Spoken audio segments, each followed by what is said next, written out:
మీ జాతకాన్ని మీరే పరిశీలించుకోండి. 3వ భాగానికి స్వాగతం. ఈరోజు మనము గ్రహముల దృష్టుల గురించి తెలుసుకుందాం.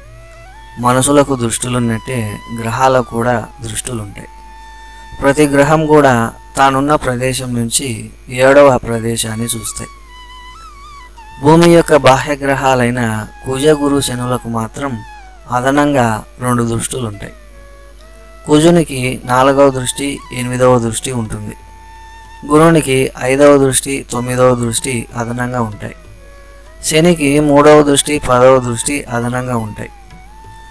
ఇక్కడ శని ఏ ప్రదేశాలను చూస్తుందో వాటిని మీరు ఈ నల్ల రంగు గుర్తుని బట్టి కనుక్కోవచ్చు. ఇక కుజుడు ఏ ప్రదేశాలను చూస్తున్నాడో ఈ బులుగు రంగు గుర్తులను బట్టి మీరు కనుక్కోవచ్చు. ఇక గురువు ఏ ప్రదేశాలను చూస్తున్నాడో ఈ ఆకుపచ్చ రంగు గుర్తును బట్టి మీరు కనుక్కోవచ్చు. ఈ విధంగా గ్రహములకు దృష్టులు ఉంటాయి. ఇక మనము లగ్నములు, శుభపాపుల గురించి తెలుసుకుందాం. అన్ని లగ్నాలకు అన్ని గ్రహాలు మేలు చేయవు, అట్లని అన్ని గ్రహాలు కీడు చేయవు. ఏ లగ్నానికి ఏ గ్రహం మేలు చేస్తుంది, ఏ గ్రహం కీడు చేస్తుంది అనే విషయము ఈ శుభులు, పాపులు అనేటువంటి పట్టిక ద్వారా మనము తెలుసుకోవచ్చు. మేషలగ్నానికి రవి, క్షీణచంద్ర, కుజ, గురులు శుభులు అంటే మేలు చేస్తాయన్నమాట. ఇక పాపులు వచ్చేసి అంటే కీడు చేసే గ్రహాలు వచ్చేసి శని, బుధ, శుక్రులు. ఇక వృషభ లగ్నానికి శని, బుధ, శుక్ర, రవులు శుభులు. పాపులు వచ్చేసి చంద్ర, కుజ, గురులు. మిథున లగ్నానికి శని, బుధ, శుక్రులు శుభులు. పాపులు వచ్చేసి రవి, చంద్ర, కుజ, గురులు. కర్కాటక లగ్నానికి చంద్ర, కుజ, గురులు శుభగ్రహాలు. శని, బుధ, శుక్ర, రవులు పాపగ్రహాలు. సింహలగ్నానికి రవి, కుజ, గురులు శుభగ్రహాలు. పాపగ్రహాలు వచ్చేసి శని, బుధ, శుక్ర, చంద్రులు. కన్యా లగ్నానికి శని, బుధ, శుక్రులు శుభగ్రహాలు. పాపగ్రహాలు వచ్చేసి రవి, చంద్ర, కుజ, గురులు. ఇక తులా లగ్నానికి శని, బుధ, శుక్ర, క్షీణచంద్రులు శుభులు. రవి, పూర్ణచంద్ర, కుజ, గురులు పాపులు. వృశ్చిక లగ్నానికి రవి, చంద్ర, కుజ, గురులు శుభులు. శని, బుధ, శుక్రులు పాపులు. ధనస్సు లగ్నానికి రవి, కుజ, గురులు శుభులు. శని, బుధ, శుక్ర, చంద్రులు పాపులు. మకర లగ్నానికి శని, బుధ, శుక్రులు శుభులు. రవి, చంద్ర, కుజ, గురులు పాపులు. కుంభలగ్నానికి శని, బుధ, శుక్రులు శుభులు.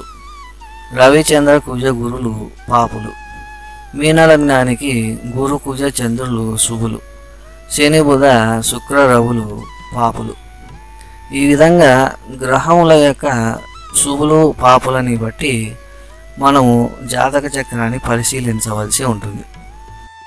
ఇక క్షీణచంద్రుడు అంటే ఎవరో తెలుసుకుందాం. రవిని దాటి చంద్రుడు ముందుకు 90 డిగ్రీల లోపు ఉంటే క్షీణచంద్రుడు అవుతాడు. అట్లే చంద్రుడి నుండి రవి ముందుకు 90 డిగ్రీల లోపు ఉంటే కూడా క్షీణచంద్రుడు అవుతాడు. 90 డిగ్రీలు దాటి ఉంటే పూర్ణచంద్రుడు అవుతాడు. కొన్ని లగ్నాలకు క్షీణచంద్రుడా లేక పూర్ణచంద్రుడా అనే విషయాన్ని బట్టి చంద్రుడు శుభుడో పాపుడో నిశ్చయించాలి. కనుక మనము ఈ చంద్రుని యొక్క క్షీణత్వ, పూర్ణత్వ విషయాన్ని తెలుసుకోవాలి. ఇక్కడ రవి మేషరాశి 5వ డిగ్రీలో ఉన్నాడు. చంద్రుడు కర్కాటకం 5వ డిగ్రీలో ఉన్నాడు. వీళ్ళిద్దరి మధ్య వ్యత్యాసము 90 డిగ్రీలు మాత్రమే. కనుక ఇతను క్షీణచంద్రుడు అవుతాడు. అదే 90 డిగ్రీలు దాటి ముందుకుంటే పూర్ణచంద్రుడు అవుతాడు. అట్లనే మకర రాశిలో ఉండేటువంటి చంద్రునికి మేషరాశిలో ఉండేటువంటి రవికి మధ్య దూరం కూడా 90 డిగ్రీలే. కనుక ఇక్కడ కూడా చంద్రుడు క్షీణచంద్రుడు అవుతాడు. వీళ్ళిద్దరి మధ్య దూరము 90 డిగ్రీల కన్నా దూరం ఉంటే అప్పుడు పూర్ణచంద్రుడు అవుతాడు. ఈ విధంగా క్షీణచంద్రుడు ఎవరో, పూర్ణచంద్రుడు ఎవరో అనేటువంటి విషయాన్ని తెలుసుకొని మనము కొన్ని లగ్నాలకు శుభుడో పాపుడో నిశ్చయించవలసి ఉంటుంది. ఇక జన్మలగ్నం ఎలా కట్టాలి అంటే జాతక చక్రం ఎలా వేయాలి అనే విషయం ఇప్పుడు తెలుసుకుందాం. పూర్వకాలం అయితే పంచాంగాన్ని ఆధారంగా చేసుకొని ఆ దినం సూర్యోదయము ఎన్ని గంటలకు అయ్యింది, ఆ అక్షాంశానికి ఇవ్వబడిన లగ్న ప్రమాణాలు ఏంటి, వాటిని ఆధారంగా చేసుకొని జన్మజాతకాన్ని లెక్క వేసేవారు.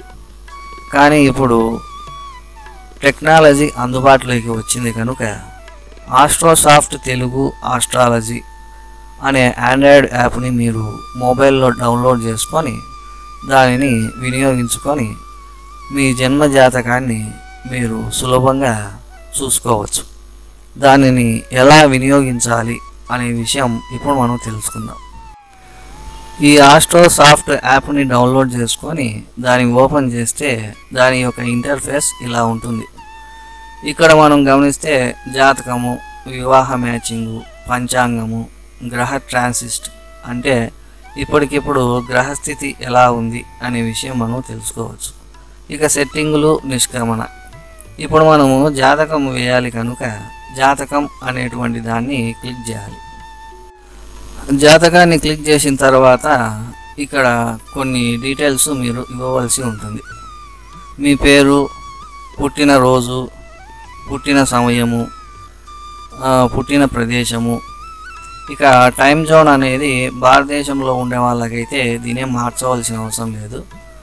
ఇక అక్షాంశము, అతను ఏ అక్షాంశంలో పుట్టాడు అనేది ఇక్కడ ఇవ్వాలి. తర్వాత రేఖాంశము అంటే ధ్రువముల గుండె పోవు రేఖ అనే కాడ ఇవ్వాలి. తర్వాత సౌత్ ఇండియా వాళ్ళైతే మీరు దాన్ని ఏం మార్చాల్సిన అవసరం లేదు.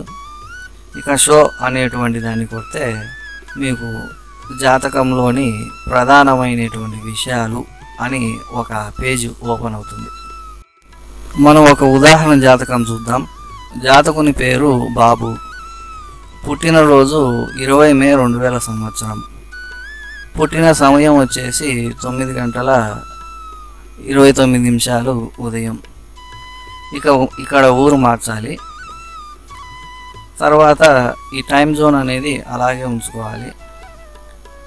ఇక్కడ పుట్టిన ఊరు యొక్క అక్షాంశము 14°45, రేఖాంశం వచ్చేసి 78°32.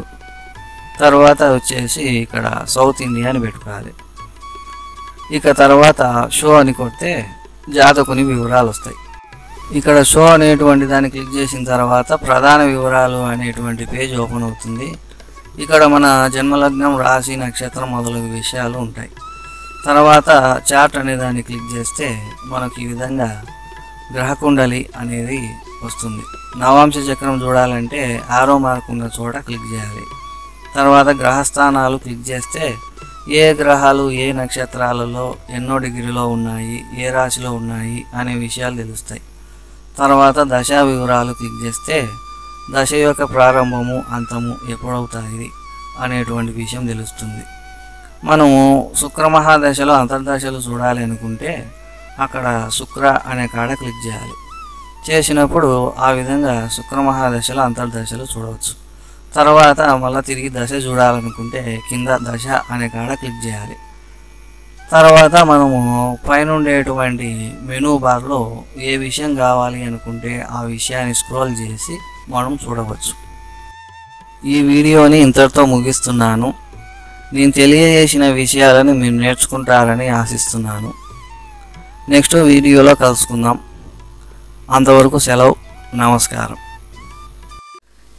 ఈ వీడియో నచ్చితే మా ఛానల్ని లైక్, షేర్, సబ్స్క్రైబ్ చేయండి.